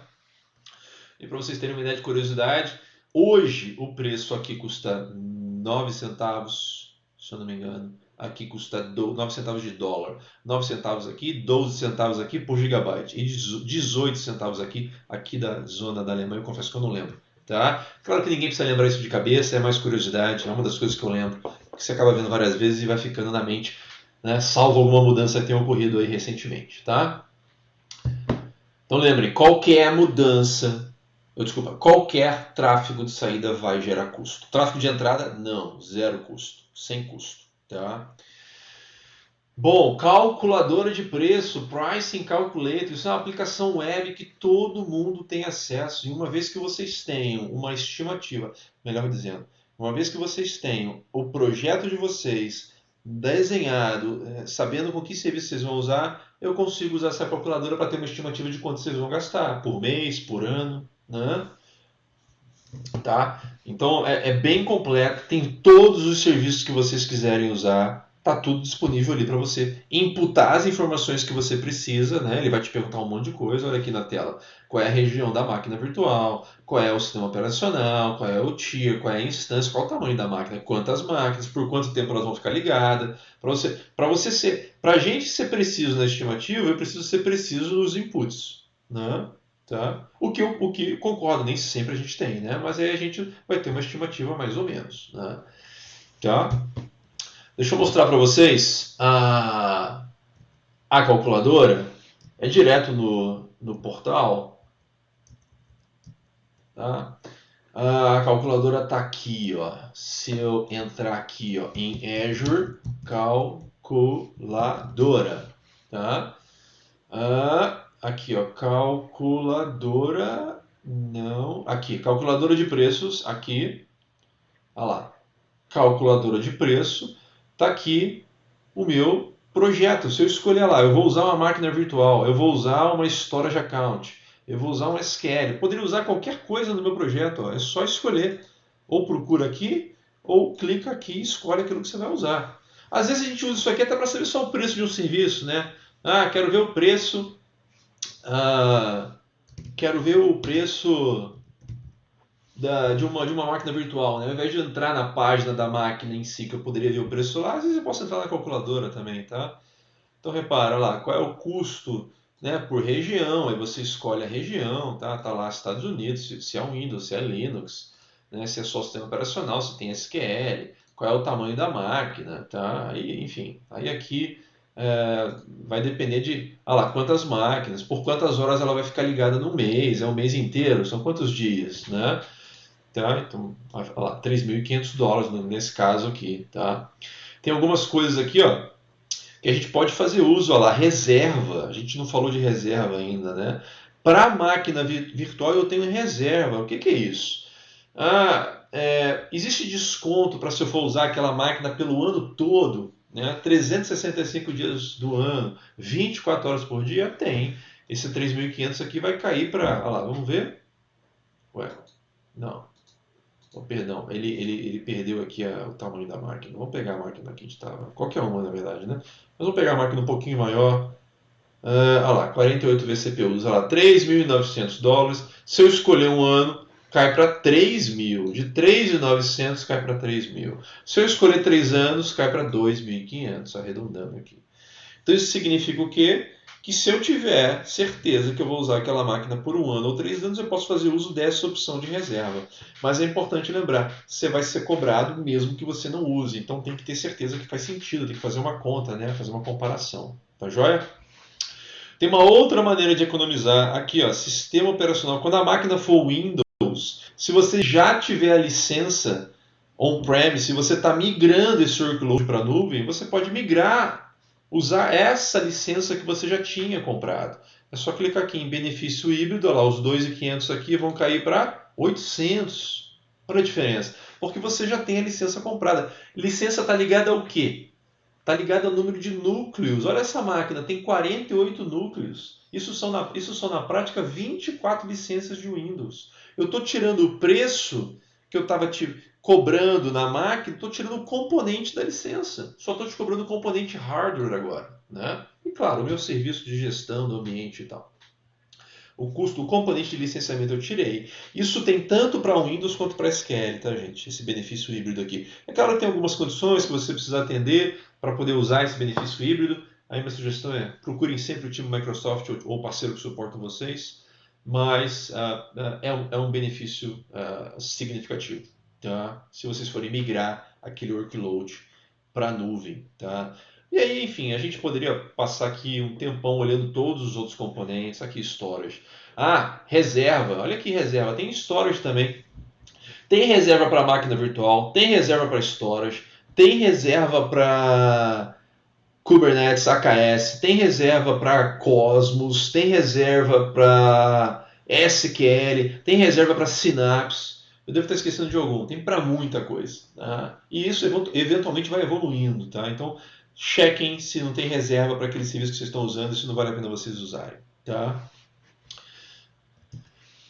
Então, bacana. Vamos voltar ao nosso conteúdo e seguir. Existe uma outra calculadora chamada TCO, ou TCO, Total Cost of Ownership, que isso significa custo total de propriedade.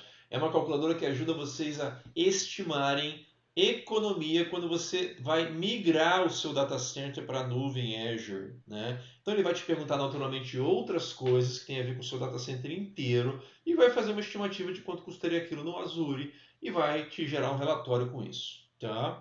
É bastante interessante. É só procurar na web também por Azure TCO calculadora que vocês vão achar. Tá joia? Olha, vamos dar uma olhadinha nela? Só para essa aqui é mais essa aqui a gente passa mais rápido. Ó. Azure TCO calculadora.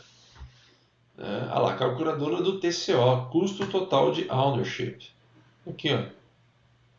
Ela tem uma outra interface, também é web, mas é uma interface um pouquinho diferente. Tá? Olha lá, você precisa definir quantos bancos de dados, quanto você usa de armazenamento, quais são seus servidores, tá? De rede, qual é o seu link de banda que você tem, e assim vai seguindo. Tá? Né? Você parte de algumas premissas também, tá? E aí ele vai gerar um relatório para você. Joia? Isso é a TCO, calculadora TCO. Bom, tópicos importantes para lembrar para a economia de custo, para a economia de dinheiro, né? Economia, né? Usar melhor, de maneira otimizada o Azure, tá? Vamos lá.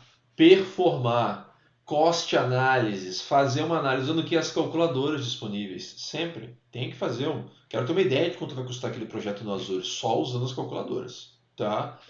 Monitorar, usar o Advisor. Lembra que eu mostrei o Advisor no módulo 2, o último tópico? O Advisor te dá dicas de como economizar, te dá dicas e te mostra, olha, você está usando, no meu caso lá, era um endereço IP que estava sozinho, solto. Né? A economia não era tanta, mas era economia. Ele pode chegar e falar para você, você está usando uma máquina virtual, ela está ligada e você nem está usando, não tem consumo de CPU. Você tem certeza que você quer? Por que você não desliga ela? Tá? Então, usem o Advisor.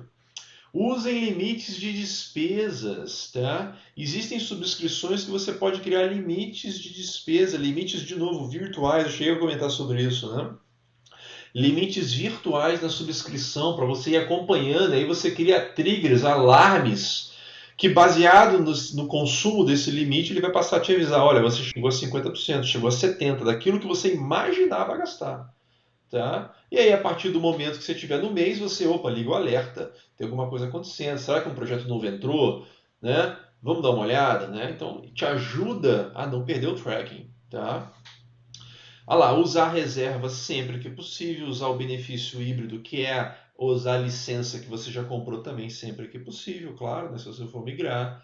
Usar localidades de baixo custo também, se possível.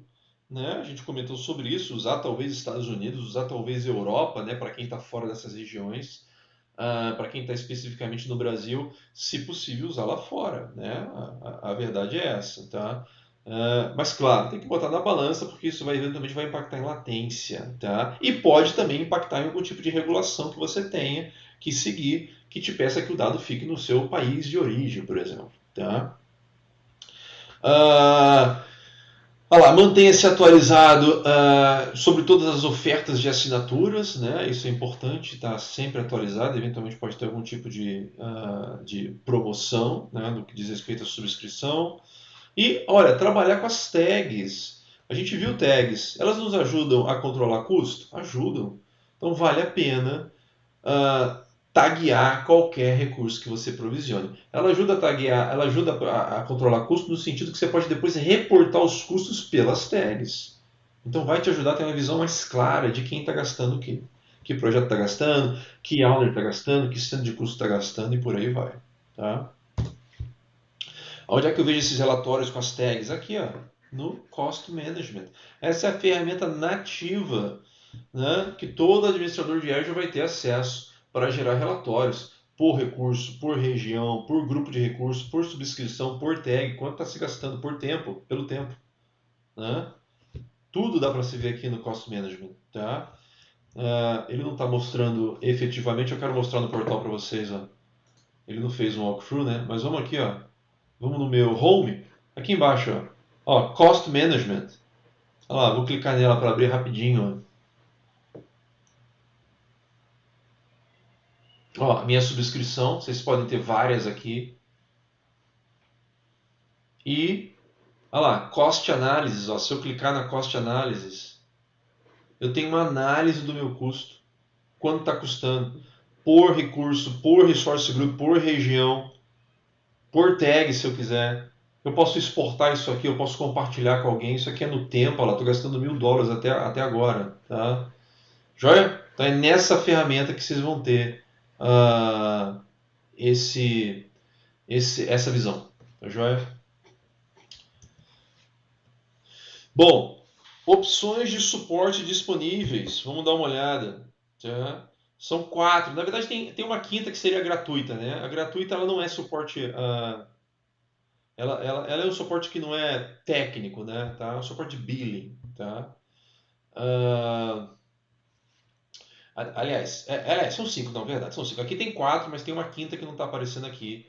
Né? Aqui é gratuita, lá, básica, ela está disponível para todas as contas de Azure, mas não tem a suporte técnico. Tá? Aí temos outras 4, aqui só está mostrando 3. Tá?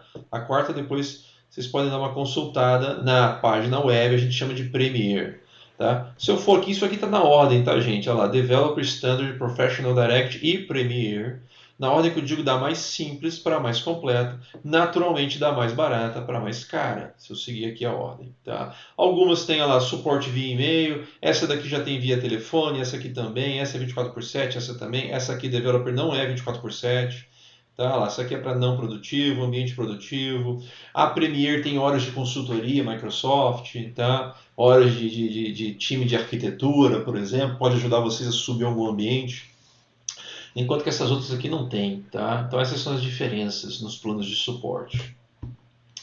Canais alternativos que todo mundo tem acesso, né? Só procurar lá no MSDN, Stack Overflow, Server Fault. o feedback do Azure, né? Todo mundo pode entrar e dar a sua opinião sobre o que está acontecendo, sobre algum serviço que ela gostaria de ter, algum serviço que você viu no concorrente e quer que tenha no Azure porque vai te ajudar.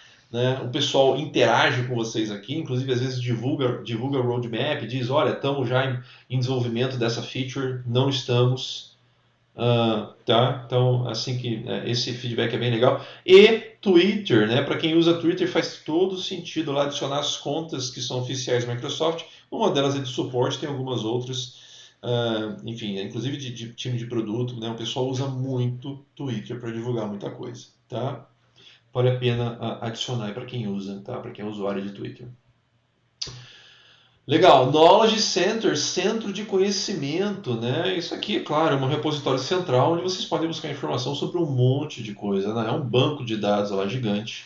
Tá? Aqui contém lá perguntas e respostas, então é uma outra fonte de informação bastante interessante, tá, joia? Tem muita gente aqui que colabora com isso aqui, então faz sentido ter no favoritos aí de todo mundo, tá bom? Seguindo aqui, finalizando o nosso quarto módulo, a gente tem SLAs. Vamos dar uma olhadinha o que são acordos de nível de serviço. Olha lá, o que esses SLAs documentam? Termos que definem padrões de desempenho para cada serviço. Lembra que no módulo 1 eu entrei na página de SLA? Todo mundo pode consultar o SLA de cada serviço. Tá? Ninguém precisa saber isso de cabeça. Eu não sei, eu sei alguns, né? Claro que você passa a trabalhar muito tempo com isso. Mas não é normal, a gente não precisa saber isso de cabeça, tá? Em absoluto, tá? Só precisamos entender o que tem dentro de um SLA, tá? Que na prática é o quê? Para cada serviço, qual é o tempo de uptime, qual é o tempo, qual é a latência prevista, qual é o throughput, né? Cada serviço tem um determinado tipo de SLA e naturalmente a penalidade que tem dentro do SLA se a Microsoft não atingir aquele SLA. Joia? Bom, e aqui está mostrando exatamente o que a gente precisa saber sobre o SLA, né? Que tipo de target a gente está buscando para aquele serviço? Olha lá, uptime, como eu falei, conectividade, pode ser latência, pode ser throughput. Qual é o range? 3 noves, 4 noves, 5 noves, 12 noves, 16. Cada serviço tem um SLA específico, tá? E qual é o percentual que eu tenho que te devolver de crédito se eu falhar em atingir mensalmente, né? A medição é mensal, aquele SLA. Tá? Aqui tem um exemplo, lembra que eu falei das 8,76 horas para 3 noves? Máquina virtual está aqui. O que é isso aqui? 4,38 horas, 99,95. É Availability Set. E esse, Availability Zone, né? 50 minutos. Isso então é o SLA. Bom, pessoal, e ainda em SLAs, nós temos uma coisa que a gente chama de SLA composto. Quando eu falei que dentro daquele site que todo mundo tem acesso, vocês podem acessar o SLA de cada serviço, imagina que a sua solução envolve mais de um serviço. Né? Se ela envolve mais de um serviço, o SLA da solução não é o SLA de cada serviço. Eu preciso fazer uma conta. Tá? E essa conta é o quê? Vamos pegar esse exemplo aqui. Ó. Se a minha solução envolve um banco de dados SQL e envolve uma app, olha os SLAs de cada um. Qual é o SLA da solução composta? É um vezes o outro, que vai ser sempre um número menor que o menor dos SLAs individuais. Tá? Então, vocês precisam ficar atento e saber fazer essa conta. É claro que, né, aqui em situações de exame, né, se isso for cobrado, não se preocupe que vocês vão ter acesso à calculadora para fazer essa conta, tá? Mas vocês têm que lembrar que, olha lá, o SLA composto é sempre mais baixo que os SLAs individuais, tá joia? E eventualmente, a partir dessa conta, quando você chegar à conclusão de que o SLA da sua solução está muito baixo, você pode tomar a decisão de, opa, vou retrabalhar, repensar minha arquitetura, porque eu preciso de mais disponibilidade, mais SLA. Joia? Por isso que o SLA composto é importante dar uma olhada, tá? Bom, application SLAs, SLAs para aplicação. Aqui estão só alguns tópicos que a gente precisa sempre ter atenção, tá? Olha lá, SLA geralmente é requerimento. Então o cliente, vocês precisam saber qual o requerimento de SLA que vocês querem para aquela solução. Porque a partir disso eu posso te oferecer um ou outro serviço para atender melhor você, tá? né? Então, o requerimento de SLA está diretamente relacionado ao requerimento da sua aplicação como um todo, do seu workload, tá? A gente tem sempre que buscar desenhar a solução buscando mais resiliência, buscando mais disponibilidade, né? Quanto mais disponibilidade, melhor. Eventualmente, quanto mais disponibilidade, eventualmente não. No geral, salvo exceção, quanto mais disponibilidade, mais complexa está uma solução e com isso, consequentemente, mais cara pode estar a minha solução, tá? Enfim, tem algumas métricas que a gente olha, né? MTBF, RPO às vezes, né? Que é o Recover Time Objective, é o tempo para se recuperar eventualmente de um problema. Tá? Isso tem muito a ver com o banco de dados também. Né? Temos algumas métricas específicas para banco. Né? Aí no detalhe dos bancos que a gente fala sobre RPO. Tá? Então vale a pena pensar em estratégias de disaster recovery, em estratégias de resiliência, tá? Em estratégias para quê? Para que a gente não tenha downtime na nossa solução e que isso seja o mínimo possível, especialmente para soluções críticas, tá? Críticas para a sua empresa. Tá joia? Bom, e finalmente aqui o último tópico do treinamento, que é a ciclo de vida, tá? Toda feature que nasce no Azure ou todo novo serviço que nasce no Azure passa por um ciclo de vida. Qual é ele? Primeiro começa com o desenvolvimento, naturalmente, né? Você tem um time de engenharia dedicado a desenvolver aquele projeto. Uma vez que está desenvolvido e ele vai para teste, antes de liberar em produção efetivamente, a gente primeiro coloca numa fase chamada Private Preview, preview privado. É quando, sei lá, alguns clientes, tipo 5, 6 clientes, 10 clientes, são convidados, eventualmente alguns outros que querem participar também conseguem, têm acesso prévio à solução, à nova feature, ao novo serviço, e vão testar, né, vão avaliar, enfim, e passa um tempo nesse Private Preview, tá? Um tempo que não tá, vamos dizer assim, não é um tempo pré-determinado, tá? Depende muito da complexidade do serviço, da complexidade da feature, pode ser 1 mês, 2 meses, 5 meses, pode ser 1 ano, tá? Depois do Private Preview, né, que aí tem todo o feedback, o processo de feedback, eventualmente a gente, a Microsoft, o time de engenharia faz algum conserto, algum fix que precisa ser feito. A gente coloca numa fase chamada Public Preview, essa segunda aqui, ó, tá? Que é o quê? A feature agora está liberada para todo mundo e não somente para aqueles clientes que foram convidados a ajudar, né, na avaliação. Tá? Tá liberado para todo mundo, ainda em preview, ou seja, ainda num momento não produtivo sobre a ótica Microsoft. Né? Tanto é que, no geral, a gente recomenda que não, se você não use em produção, em alguma coisa em produção sua. Porque, de acordo com o feedback ou com algumas situações que podem ocorrer no momento de public preview, eu posso ter que alterar o meu serviço. E se eu altero o meu serviço, eventualmente eu posso impactar aquele projeto seu que você colocou em produção. Né? Mas isso é o public preview, libera para todo mundo, absolutamente todo mundo, tá? Sem restrição. Bom, tem como a gente acessar features que estão em preview, tá? Né? Olha lá, preview novas funcionalidades ou novas features para um determinado serviço ou um serviço inteiro novo, né? Então repara, tem lá algum tipo de, enfim, pode ser, por exemplo, um novo tier que está sendo desenvolvido, pode ser uma questão de criptografia nova para um serviço de banco de dados, ou pode ser um serviço inteiro novo, né? Tá? Tudo isso é passível de ser desenvolvido, tudo isso passa por essas fases, tá? Existe um local que vocês podem acessar o preview do portal. É esse aí, ó, preview.portal.azure.com, tá? Né, vocês conseguem ter uma ideia de como é que vai ficar o portal mais à frente um pouquinho, vocês conseguem dar feedback, tá? Então, assim, é bem legal de poder olhar para o portal que é a versão em preview, que a gente chama, tá? E por fim, depois de passar pela fase de Private Preview, depois de passar pela fase de Public Preview, ela vai para a fase de produção, que a gente chama de GA. GA, tá? Então tudo foi testado, eu estou liberando em produção. Né? Eu agora estou suportando meu SLA. No preview eu não estava oficialmente, eu não tenho obrigação de atingir meu SLA. No GA eu tenho, a gente chama isso aqui de GA, né? Tá? E você naturalmente tem aonde buscar esse tipo de informação. Buscar o quê? Que projetos, que features, que serviços estão em desenvolvimento, que serviços estão em preview, né? A gente busca isso no portal específico que a gente chama de portal de atualizações, tá? Portal de atualizações, que é o que eu quero mostrar para vocês agora, como a nossa última demo. Deixa eu abrir o meu portal, tá aqui, ó. Se eu procurar por Azure Updates, olha lá, atualizações do Azure aqui em português direto, né? É aqui, ó, esse é o portal que eu posso até assinar, né? Tá? Como RSS.